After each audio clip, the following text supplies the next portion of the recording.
Welcome to Making the Case. I'm Yodit Tewolde. Let's start tonight with the latest developments regarding the 3 ex-Minneapolis police officers charged in the killing of George Floyd. Minnesota Judge Peter Cahill ruled earlier today that the trial of Thomas Lane, Tou Thao, and J. Alexander Kueng will be delayed until March of next year. The former officers have been charged by the state with aiding and abetting second-degree murder and manslaughter for their roles in the death of George Floyd back in May 2020. A federal grand jury has also indicted the 3 former officers, as well as Derek Chauvin, alleging the 4 violated Floyd's constitutional rights and deprived him of the right to be free from unreasonable seizure, which includes the right to be free from the use of unreasonable force by a police officer. The ex-officers had previously been scheduled to go on trial in August, but during today's hearing, Judge Cahill chose to push back the date so that the federal case could go first, and to put some distance from Chauvin's murder conviction last month. Kueng, Lane, and Thao are currently out on bond pending the upcoming trial. Joining me now to weigh in on today's developments is New York City Public Defender Olayemi Olurin. Olayemi, thank you so much for joining me tonight. Hi, thanks for having me. Of course. All right, so is delaying the trial until next year advantageous for the defense? It is. It's definitely beneficial for them for a whole host of reasons. I mean, first of all, it's atypical not for the trial to take this long for us to see the trial. That happens in murder trials. But to see a judge delay it intentionally, even though they were ready for August to say, let's do the wait, that is. And the reason why that's good for them is, first of all, they're out. So they have no incentive to rush for a trial, right, to possibly take away their freedom earlier. But 2, a federal trial could take years. It could take years. Additionally, the jury pool is not from the immediate community, and it gives the judge the opportunity for people to simply forget about the state case, or that it may never come, because depending on what happens with the federal case, they may just take a plea. So it's good for them for a whole host of variables. Okay, so that brings me to my next question. So how does all of this affect the actual state cases that are still pending?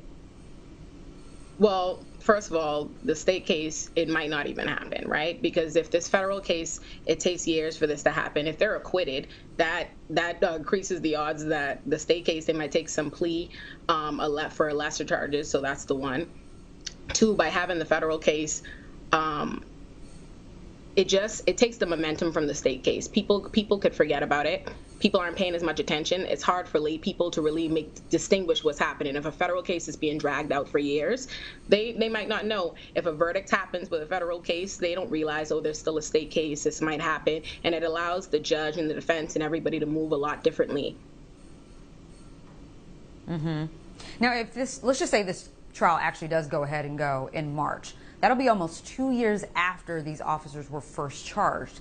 Is that an unusually long time for a homicide case to get to trial? No, it's not unusual, but the reasons are different. Normally, it takes years for people to see their trials happen, but usually they're sitting in prison just awaiting their trial, and they're trying to get it to go faster.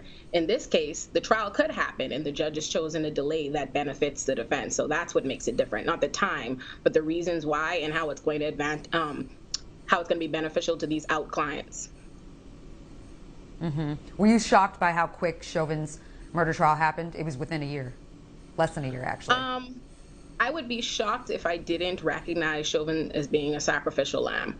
I think what happened was there was a lot of international outrage around the George Floyd protests, and they needed somebody to go down for it. That's essentially what it is. So it doesn't shock me, because they're trying to calm the tensions that they're seeing around the country in response to this continued police brutality. So it didn't surprise me, no. Okay, so you mentioned international outrage. So do you believe that a fair trial is possible for these officers, given how high profile Chauvin's case was? I think it depends on what our understanding is of fair. If by fair we mean they're going to get the same due process constitutional precautions that we see in the criminal system on a daily basis for the people I represent, then yes, because they're getting better than that. They're getting a judge that's looking out for their interests to make sure, they get distance between this, giving them time in order to increase the odds that they may be able to come to a plea deal. So yes, it's fair in that sense, but it depends on what you think is fair, because I'd argue that they're getting a better shake than people that are usually in the criminal system are getting. So. Okay, which again, you are just making this so easy for me to come up with these questions here now. All right, so talk about your own caseload. You're a public defender, right? So obviously this is something you have to worry about even for the clients that aren't so high profile. Yeah. Well, here's the thing. I think the reason we see this narrative around whether or not this is a fair trial is because people are saying, oh, there's all this. They're basically already convicted in the court of public opinion. That's the reason why there's even this conversation, right? Well, if that's the argument, I would say that my clients never receive a fair trial, because my clients are always seen as guilty by the criminal system from the minute they get there in arraignments, not just by the judge or the prosecutor or the people in the court, but by public perception. What's different here is normally police are afforded this special privilege in court. They're seen as always honest. They're always seen as trustworthy. And here, that's different. But that is not atypical for how it goes for my clients in the criminal system in general. So I'd say they never get it fair. What were your thoughts on some of the allegations made by the defense attorneys? That they basically asked the judge to sanction the prosecutor in the case for leaking details of Chauvin's offer to plead guilty to the press. Do you think that is likely? That it's likely that we'll see it happen? Yeah, that actually be sanctioned. Well, typically prosecutors don't really receive much prosecutorial misconduct, right? We see it happen, but very rarely are they actually sanctioned for misconduct. So if it happens here, I will just see it as another example of how police officers are afforded a certain kind of protection that they don't afford to our clients on a daily basis. So it doesn't shock me that there may have been prosecutorial misconduct, but it would shock me if they decided to punish the prosecutors, actually sanction them for it. But that would be consistent with giving police officers a leg up. So what are folks, what should they expect in the coming months, in the next year or so? We've got this trial that's been, state trial that's been pushed back till next year. You've got these federal charges, and sometimes people don't necessarily understand federal from state. What should people expect now? Because what they want is closure for this family. So what are the next steps?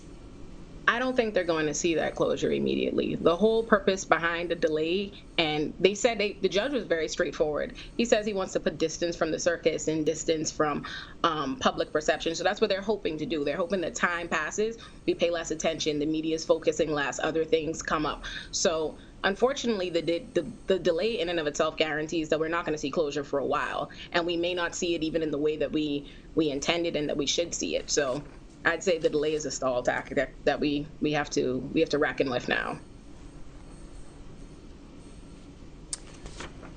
So what do you think, as a public defender, if you were defending one of these ex-cops that have been charged with aiding and abetting, would you be going for a plea deal? I would be negotiating a plea deal. I mean, that's always something to consider. I would say if I were the defense attorneys, I would be dragging this out as long as possible, which is what I see they intend to do.